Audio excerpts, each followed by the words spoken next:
ಮಾಜಿ ಸಚಿವ ಗೂಳಿಹಟ್ಟಿ ಶೇಖರ್ ಬಾಂಬ್ ಅನ್ನು ಸಿಡಿಸಿದ್ದಾರೆ. ಬಿಜೆಪಿ ಕಾಲದಲ್ಲಿ ಸುಮಾರು 100 ಕೋಟಿ ಹಗರಣ ಆಗಿದೆ ಅಂತ ಹೇಳಿ ಗಂಭೀರವಾದ ಆರೋಪವನ್ನ ಮಾಡಿದ್ದಾರೆ. ಹಿಂದಿನ ಬಸವರಾಜ ಬೊಮ್ಮಾಯಿ ಸರ್ಕಾರದಲ್ಲಿ ಭ್ರಷ್ಟಾಚಾರ ನಡೆದಿದೆ ಅಂತ ಆರೋಪವನ್ನ ಗೂಳಿಹಟ್ಟಿ ಮಾಡಿದ್ದಾರೆ. ಈಗ ಎಸ್ಟಿ ನಿಗಮದಲ್ಲಿ ಅವ್ಯವಹಾರ ದೊಡ್ಡ ಪ್ರಮಾಣದಲ್ಲಿ ಆಗಿದೆ ಅಂತ ರಾಜ್ಯ ಸರ್ಕಾರದ ಮೇಲೆ ಬಿಜೆಪಿಯವರು ಮುಗಿ ಬೀಳ್ತಿದ್ದಾರೆ. ನಾಗೇಂದ್ರ ರಾಜೀನಾಮೆಗೆ ಒತ್ತಡ ಹಾಕ್ತಿದ್ದಾರೆ. ಇಂಥ ಸಂದರ್ಭದಲ್ಲಿ ಗೂಳಿಹಟ್ಟಿ ಶೇಖರ್ ಹಿಂದಿನ ಸರ್ಕಾರದಲ್ಲಿ ಆದಂತ ಅವ್ಯವಹಾರವನ್ನ ಪ್ರಸ್ತಾಪ ಮಾಡಿದ್ದಾರೆ. ನಾನು ಭೋವಿ ನಿಗಮದ ಅಧ್ಯಕ್ಷನಾಗಿದ್ದೆ, ಆ ಟೈಮ್ನಲ್ಲಿ ಹಗರಣ ಆಗಿದೆ. ಕೋಟಾ ಶ್ರೀನಿವಾಸ್ ಪೂಜಾರಿ ಮಿನಿಸ್ಟರ್ ಆಗಿದ್ದಾಗ ಹಗರಣ ಆಗಿದೆ. ಕೋಟಾ ಪೂಜಾರಿ 50 ರಿಂದ 60 ಕೋಟಿ ಆಸ್ತಿ ಮಾಡಿದ್ರು ಅಂತ ಆರೋಪಗಳಿದೆಯಲ್ಲ, ಅದು ಎಲ್ಲಿಂದ ಬಂತು ಅಂತ ಹೇಳಿ ಈಗ ತನಿಖೆ ಆಗಬೇಕು ಅನ್ನೋ ಆಗ್ರಹವನ್ನ ಮಾಡಿದ್ದಾರೆ. ಕೋಟಾ ಶ್ರೀನಿವಾಸ್ ಪೂಜಾರಿ ಅವರು ಮಂತ್ರಿಯಾಗಿದ್ದಾಗ ಆಗಿರ್ತಕ್ಕಂಥ ಹಗರಣಗಳು ನೀವು ಸಿಬಿಐಗೆ ಹಾಕ್ತೀರ, ಸಿಬಿಐಗೆ ಹಾಕಕ್ಕೆ ಹೋಗ್ಬೇಡಿ, ದಯಮಾಡಿ ಸಿಬಿಐಗೆ ಹಾಕಕ್ಕೆ ಹೋಗ್ಬೇಡಿ. ಇದನ್ನ ನಾವು ಸಿಒಡಿ ಕೊಟ್ಟಿದ್ದೀವಿ. ಸಿಟ್ಟಿಂಗ್ ಹೈಕೋರ್ಟ್ಗೆ ಹಾಕ್ತಿರೋ ಸುಪ್ರೀಂ ಕೋರ್ಟ್ಗೆ ಹಾಕ್ತಿರೋ ಸಿಟ್ಟಿಂಗ್ ಜಡ್ಜ್ ನೇತೃತ್ವದಲ್ಲಿ ಭೋವಿ ನಿಗಮದಲ್ಲಿ ಏನೋ ಅವ್ಯವಹಾರ ಆಗಿತ್ತೋ, ಯಾವ್ಯಾವ ನಿಗಮದಲ್ಲಿ ಅವ್ಯವಹಾರ ಆಗಿತ್ತೋ ಆ ನಿಗಮಗಳು ಸೇರಿಕೊಂಡು ಈಗಿನ ಸಿಟ್ಟಿಂಗ್ ಜಡ್ಜ್ ಜೊತೆ ಎನ್ಕ್ವೈರಿ ಮಾಡಿಸಿ ನಿಜವಾಗ ಆವಾಗ ಅದಕ್ಕೆ ಅರ್ಥ ಸಿಗುತ್ತೆ. ಸಿಬಿಐಗೆ ಸಿ ಐ ಡಿಗೆ ನಾವು ಕೊಟ್ಟಿ ಸ್ವಾಮಿ.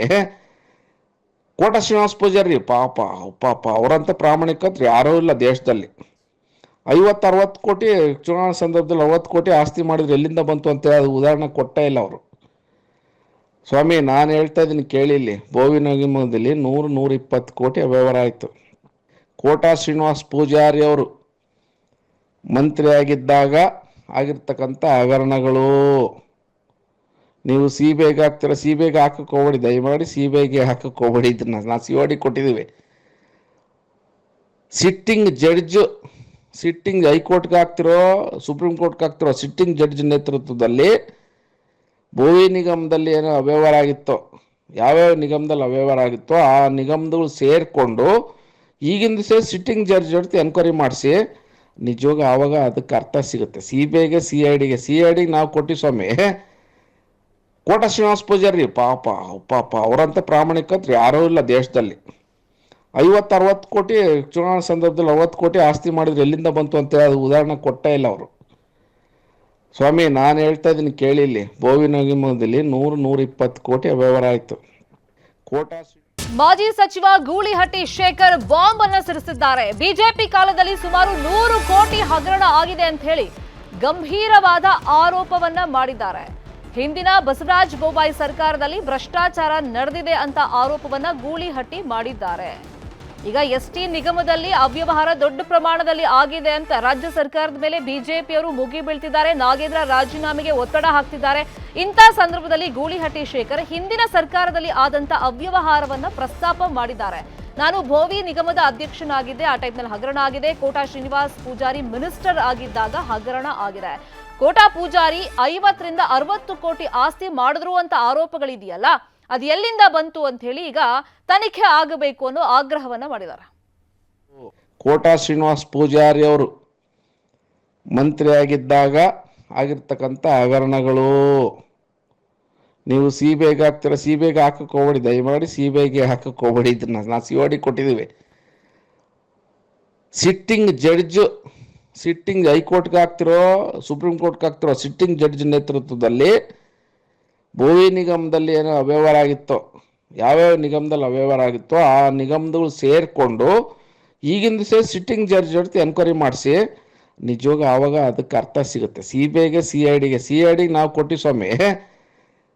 ಕೋಟಾ ಶ್ರೀನಿವಾಸ ಪೂಜಾರಿ ಪಾಪ ಅವರಂತ ಪ್ರಾಮಾಣಿಕತ್ರು ಯಾರೂ ಇಲ್ಲ ದೇಶದಲ್ಲಿ. 50-60 ಕೋಟಿ ಚುನಾವಣಾ ಸಂದರ್ಭದಲ್ಲಿ 60 ಕೋಟಿ ಆಸ್ತಿ ಮಾಡಿದ್ರು ಎಲ್ಲಿಂದ ಬಂತು ಅಂತ ಅದು ಉದಾಹರಣೆ ಕೊಟ್ಟೇ ಇಲ್ಲ ಅವರು. ಸ್ವಾಮಿ ನಾನು ಹೇಳ್ತಾ ಇದ್ದೀನಿ ಕೇಳಿಲ್ಲಿ, ಭೋವಿ ನಿಗಮದಲ್ಲಿ 100-120 ಕೋಟಿ ವ್ಯವಹಾರ ಆಯಿತು. ಕೋಟಾ ಶ್ರೀನಿವಾಸ್ ಪೂಜಾರಿ ಅವರು ಮಂತ್ರಿಯಾಗಿದ್ದಾಗ ಆಗಿರ್ತಕ್ಕಂಥ ಹಗರಣಗಳು ನೀವು ಸಿಬಿಐಗೆ ಹಾಕ್ತೀರ, ಸಿಬಿಐಗೆ ಹಾಕಕ್ಕೆ ಹೋಗ್ಬೇಡಿ, ದಯಮಾಡಿ ಸಿಬಿಐಗೆ ಹಾಕಕ್ಕೆ ಹೋಗ್ಬೇಡಿ. ಇದನ್ನ ನಾವು ಸಿಒಡಿ ಕೊಟ್ಟಿದ್ದೀವಿ. ಸಿಟ್ಟಿಂಗ್ ಹೈಕೋರ್ಟ್ಗೆ ಹಾಕ್ತಿರೋ ಸುಪ್ರೀಂ ಕೋರ್ಟ್ಗೆ ಹಾಕ್ತಿರೋ ಸಿಟ್ಟಿಂಗ್ ಜಡ್ಜ್ ನೇತೃತ್ವದಲ್ಲಿ ಭೋವಿ ನಿಗಮದಲ್ಲಿ ಏನೋ ಅವ್ಯವಹಾರ ಆಗಿತ್ತೋ, ಯಾವ್ಯಾವ ನಿಗಮದಲ್ಲಿ ಅವ್ಯವಹಾರ ಆಗಿತ್ತೋ ಆ ನಿಗಮಗಳು ಸೇರಿಕೊಂಡು ಈಗಿನ ಸಿಟ್ಟಿಂಗ್ ಜಡ್ಜ್ ಜೊತೆ ಎನ್ಕ್ವೈರಿ ಮಾಡಿಸಿ ನಿಜವಾಗ ಆವಾಗ ಅದಕ್ಕೆ ಅರ್ಥ ಸಿಗುತ್ತೆ. CBIಗೆ CIDಗೆ ನಾವು ಕೊಟ್ಟಿವಿ ಸ್ವಾಮಿ. ಕೋಟ ಶ್ರೀನಿವಾಸ ಪೂಜಾರಿ ಪಾಪ ಅವರಂತ ಪ್ರಾಮಾಣಿಕತ್ರು ಯಾರೂ ಇಲ್ಲ ದೇಶದಲ್ಲಿ. 50-60 ಕೋಟಿ ಚುನಾವಣಾ ಸಂದರ್ಭದಲ್ಲಿ 60 ಕೋಟಿ ಆಸ್ತಿ ಮಾಡಿದ್ರು, ಎಲ್ಲಿಂದ ಬಂತು ಅಂತೇಳಿ ಅದು ಉದಾಹರಣೆ ಕೊಟ್ಟೇ ಇಲ್ಲ ಅವರು. ಸ್ವಾಮಿ ನಾನು ಹೇಳ್ತಾ ಇದ್ದೀನಿ ಕೇಳಿ, ಇಲ್ಲಿ ಬೋವಿನಗಿಮದಲ್ಲಿ 100-120 ಕೋಟಿ ಅವ್ಯವಹಾರ ಆಯಿತು. ಕನ್ನಡಿಗರ ಮೆಚ್ಚಿನ ನಿಮ್ಮ ನ್ಯೂಸ್ 18 ಕನ್ನಡ ಈಗ ವಾಟ್ಸ್ಆಪ್ನಲ್ಲಿಯೂ ಲಭ್ಯ. ಕರ್ನಾಟಕ ಮತ್ತು ದೇಶ ವಿದೇಶದ 360 ಡಿಗ್ರಿ ಸುದ್ದಿ ವಿವರವನ್ನ ನೀವು ನಿಮ್ಮ ಕೈ ಬೆರಳುಗಳಲ್ಲಿಯೇ ಪಡೆಯೋದಿಕ್ಕೆ ಈ QR ಕೋಡ್ ಅನ್ನ ಸ್ಕ್ಯಾನ್ ಮಾಡಿ. ನಮ್ಮ ಚಾನೆಲ್ ಅನ್ನ ಫಾಲೋ ಮಾಡಿ, ನೋಟಿಫಿಕೇಶನ್ ಆನ್ ಮಾಡಿ.